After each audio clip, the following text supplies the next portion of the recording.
Hey guys, welcome back to my channel. तो आज के इस वीडियो में मैं आपको एक्सप्लेन करने वाली हूँ 2025 में आई मूवी बॉर्डर 2। तो चलिए विदाउट वेस्टिंग टाइम मूवी का एक्सप्लेनेशन स्टार्ट करते हैं। तो मूवी स्टार्ट होती है 1971 से, जहां हम जम्मू कश्मीर को देखते हैं, जहां पर काफी सारा टेंशन चल रहा था क्योंकि वहां पर कुछ घुसपैठी पाकिस्तान से घुस आए थे और वहां पर कब्जा करना चाहते थे। तभी उनका सामना होता है कर्नल फतेह से, जो अपनी टीम के साथ वहां पर पहुंच जाते हैं और घुसपैठियों पर अटैक करने लगते हैं। अब जिस तरह से फतेह सिंह सब कुछ कंट्रोल कर रहा था, ये देखकर वो घुसपैठी पे काफी डर जाते हैं और वहां से भागने की कोशिश करने लगते हैं। अब रास्ते में काफी ज्यादा लैंडमाइंस थी और वो घुसपैठी कंटिन्यूसली इन लोगों पर गोलियां चला रहे थे। अब ये देखकर भी फतेह सिंह और उसकी टीम नहीं रोकती और वो कंटिन्यू उन घुसपैठियों को मारने में लग जाती है। अब ऐसे में फतेह सिंह भी अपना पैर लैंडमाइन पर रख देता है, बट इसके बाद भी वो एक घुसपैठी को मारता है और उसकी बॉडी उस लैंडमाइन पर रखकर वहां से निकल जाता है। इस तरह से फतेह सिंह की जान बच गई थी। साथ ही वो पाकिस्तानी घुसपैठियों को वार्न करता है कि वो आइंदा इंडिया की तरफ ना देखें। जिसके बाद हम पाकिस्तानी हेडक्वार्टर्स को देखते हैं, जहां पर पाकिस्तानी आर्मी प्लान कर रही थी कि वो किस तरह से इंडिया पर हमला कर सकते हैं। अब उनका प्लान पूरी तरह से तैयार था। वो लोग डिसाइड करते हैं कि वो इंडिया पर हर तरफ से हमला करेंगे, मतलब हवा से, पानी से और जमीन से, ताकि इंडिया को बचने का मौका ना मिले। जिसके बाद हम मेजर होशियार सिंह को देखते हैं, जो पठानकोट की आर्मी को लीड कर रहे थे। अब कुछ आर्मी ऑफिसर्स जब पानी भरने के लिए नदी के पास जाते हैं, तो वहां पर पाकिस्तान आर्मी भी आई हुई थी और वो दोनों एक दूसरे को देखकर एक दूसरे की तरफ गन तान देते हैं। तभी वहां पर होशियार सिंह आता है और पाकिस्तानी सोल्जर से कहता है कि वो गन अपनी नीचे रखे, क्योंकि अभी तक वॉर शुरू नहीं हुआ। वो यहाँ पर पानी भरने के लिए आए हैं, तो पानी भरे और चले जाए। साथ ही वो उनसे कहता है कि मेजर चाहे जो भी आर्मी का हो, उन्हें मेजर को सैल्यूट करना होता है, इसलिए वो उन्हें सैल्यूट करने के लिए कहता है। साथ ही उन्हें बताता है कि अगर उन्होंने इंडियन आर्मी के साथ कुछ भी गलत करने की कोशिश की, तो उनका कैंप यहाँ से बस 1 मिनट की दूरी पर है, इसलिए फिर उनके साथ क्या होगा इसके बारे में वो सोच भी नहीं सकते। अब ये सुनने के बाद पाकिस्तानी आर्मी डर जाती है और पानी भरकर वहां से निकल जाती है। बट ये सब देखकर होशियार सिंह समझ गया था कि पाकिस्तानी आर्मी कुछ बड़ा करने की प्लानिंग में है और इनके ऊपर कभी भी हमला हो सकता है, इसलिए इन्हें पूरी तरह से तैयार रहना होगा। जिसके बाद हम Indian air force officer Nirmaljit Singh को देखते हैं, जो भी अपनी फ्लाइंग की प्रैक्टिस कर रहे थे। और निर्मल सिंह को भी एहसास हो गया था कि जरूर उनके ऊपर हमला होने वाला है। जिसके बाद हम Indian navy officer MS Rawat को देखते हैं, जिन्हें भी पता चल जाता है कि जरूर पाकिस्तान वाले उनके ऊपर हमला करने की प्लानिंग कर रहे हैं, इसलिए वो भी अपनी टीम से कहने लगते हैं कि उन सबको होशियार रहना होगा। अब रात को होशियार सिंह देखता है कि सारे सोल्जर्स बहुत ज्यादा खुश थे और मजाक मस्ती कर रहे थे।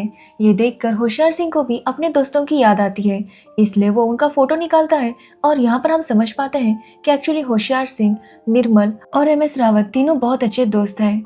एक्चुअली 10 साल पहले जब ये लोग ट्रेनिंग कर रहे थे, तो ये तीनों एक ही बैच में थे। यहाँ पर तीनों की बिल्कुल भी इतनी अच्छी दोस्ती नहीं थी।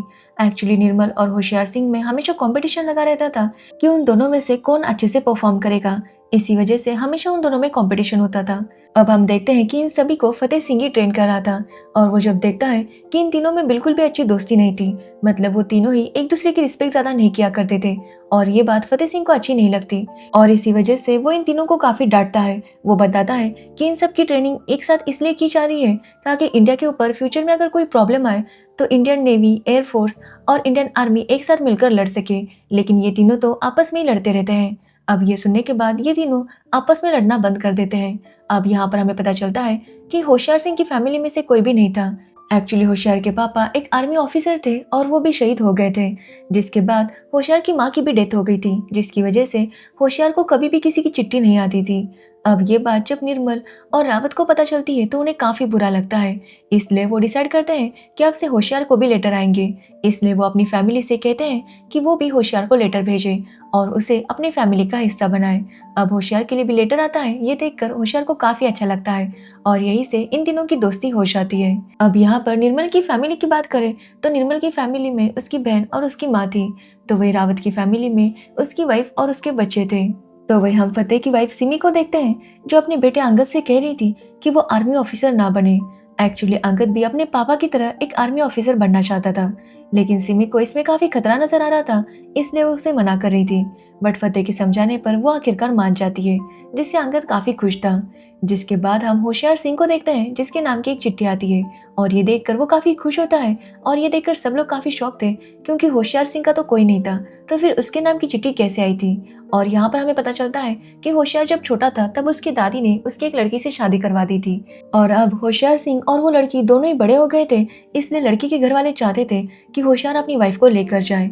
अब ये सुनकर होशियार भी काफी खुश था और वो अपने घर जाता है ताकि वो शादी कर सके।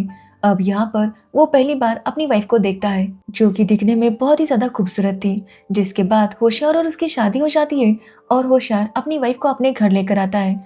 अब यहाँ पर आने के बाद उसकी वाइफ होशियार के पेरेंट्स की फोटो मांगने लगती है ताकि वो उनका आशीर्वाद ले सके, लेकिन होशियार के पास उनकी कोई भी फोटो नहीं थी, क्योंकि ये सीन 1961 का है।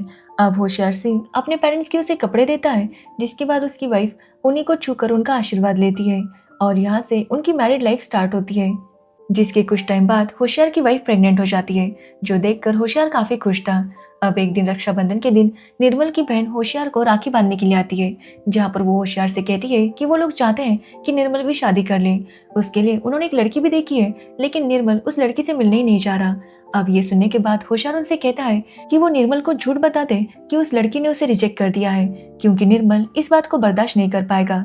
अब ये सुनने के बाद निर्मल की बहन ऐसा ही करती है, और निर्मल को जब पता चलता है कि किसी लड़की ने उसे रिजेक्ट किया है, तो वो तुरंत उसके घर पर जाता है, जहाँ पर वो जब पहली बार अपनी होने वाली वाइफ को देखता है तो उसे वो बहुत अच्छी लगती है। और फिर कुछ दिनों बाद उनकी भी शादी हो जाती है।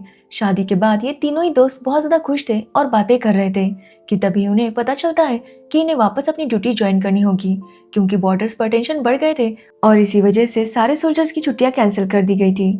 अब ये सुनने के बाद सभी के घर वाले काफी अपसेट हो जाते हैं, लेकिन फिर भी इन्हें वापस अपनी ड्यूटी तो ज्वाइन करनी ही थी, इसलिए ये लोग अपने घर वालों से वादा करते हैं कि वो जल्दी घर वापस आ जाएंगे। ये बोलकर ये लोग वापस अपनी ड्यूटी ज्वाइन करते हैं। जिसके बाद हम फतेह सिंह को देखते हैं, जिसे पता चलता है कि पाकिस्तानी आर्मी ने एक गाँव पर हमला किया है और वहाँ पर आर्मी ऑफिसर्स को भी मारा था। अब ये बात जब फतेह सिंह को पता चलती है तो वो काफी गुस्सा हो जाता है और डिसाइड करता है कि इन सभी लोगों को वो यहाँ से निकालेगा। जिसके बाद वो अपनी टीम के साथ इनके ऊपर हमला करता है, साथ ही वहाँ पर लैंडमाइंस भी बिछाने लगता है ताकि आइंदा कोई इस सरहद को पार ना कर सके। अब फतेह सिंह पाकिस्तानी रेडियो ऑपरेटर को भी मार देता है, जिसके बाद वो कॉल पर बात करता है और पाकिस्तान वालों को वार्न करता है कि वो आइंदा उनके देश में घुसने की कोशिश ना करे। तो वहां से एक पाकिस्तानी आर्मी ऑफिसर फतेह सिंह से कहता है कि उसे याद होगा कि उसके बेटे को भी उसी ने मारा था। और यहाँ पर हमें पता चलता है कि फतेह सिंह का बेटा भी एक वॉर के दौरान मारा गया था, और वो पाकिस्तानी आर्मी ऑफिसर फतेह सिंह को बताता है कि उसी ने उसके बेटे अंगद को मारा था और बहुत ही तड़पा तड़पा कर मारा था। अब ये सुनने के बाद फतेह सिंह को गुस्सा तो बहुत आता है, लेकिन वो अभी कुछ भी नहीं कर पाता। वो बस पाकिस्तानी ऑफिसर को वार्न करता है कि उसकी मौत भी फतेह सिंह के हाथों ही होगी।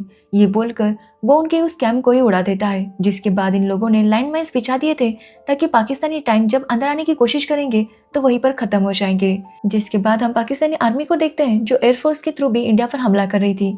ये देखने के बाद निर्मल और उसकी टीम भी पूरी तरह से तैयार थी। वो लोग भी उन्हें काफी अच्छा जवाब देने लगते हैं। अब सिचुएशन काफी खराब हो गई थी, लेकिन निर्मल फिर भी हार नहीं मानता। वो कंटिन्यूसली लड़ता रहता है, लेकिन उसके बाद वो शहीद हो जाता है। जिसके बाद हम रावत को देखते हैं, जिसकी शिप पर भी पाकिस्तानी सबमरीन हमला करने लगते हैं, जिसकी वजह से शिप में पानी भर रहा था। और ये देखकर रावत और उसकी टीम मिलकर किसी तरह से सबको रेस्क्यू करने में लग जाते हैं, लेकिन पानी काफी तेजी से बढ़ रहा था, साथ ही सबमरीन से इनके ऊपर हमला भी हो रहा था। अब ये लोग भी फाइट बैक करने लगते हैं, जिसके बाद ये पाकिस्तानी सबमरीन पर बॉम्ब डालते हैं, जिसकी वजह से वहां पर ब्लास्ट होता है और सबमरीन पर पानी भरने लगता है, और इसी वजह से सबमरीन ऊपर आता है, जो देखकर रावत फिर से सबमरीन पर अटैक करता है और उसे बर्बाद कर देता है। लेकिन इस चक्कर में रावत को भी बहुत ज्यादा चोट आई थी और वो भी शहीद हो जाता है।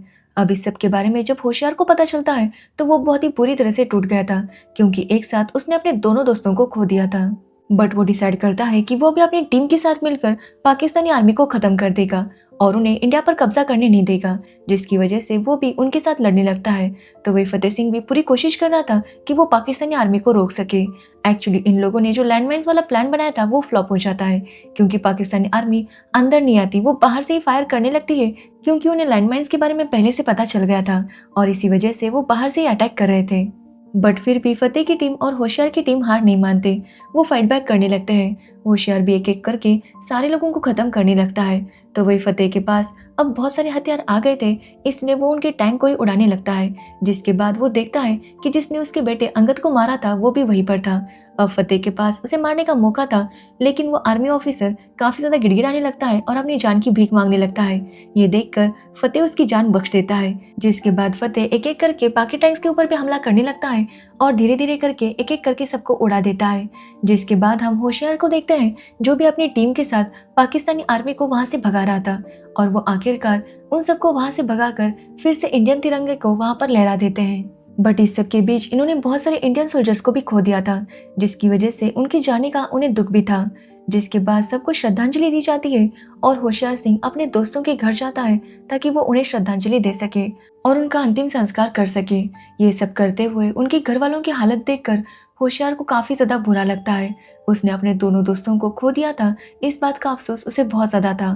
तो वही हम सिमी को देखते हैं, जो फतेह को देखकर बहुत ज्यादा खुश थी, क्योंकि फतेह वॉर जीतकर वापस आ गया था।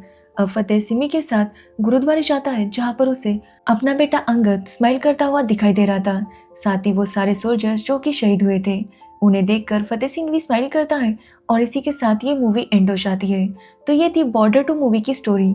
अगर आपको इस मूवी की स्टोरी और मेरा एक्सप्लेनेशन पसंद आया हो तो वीडियो को लाइक, कमेंट, शेयर जरूर करना और मेरे चैनल को सब्सक्राइब करना बिल्कुल मत भूलना। Thanks for watching video.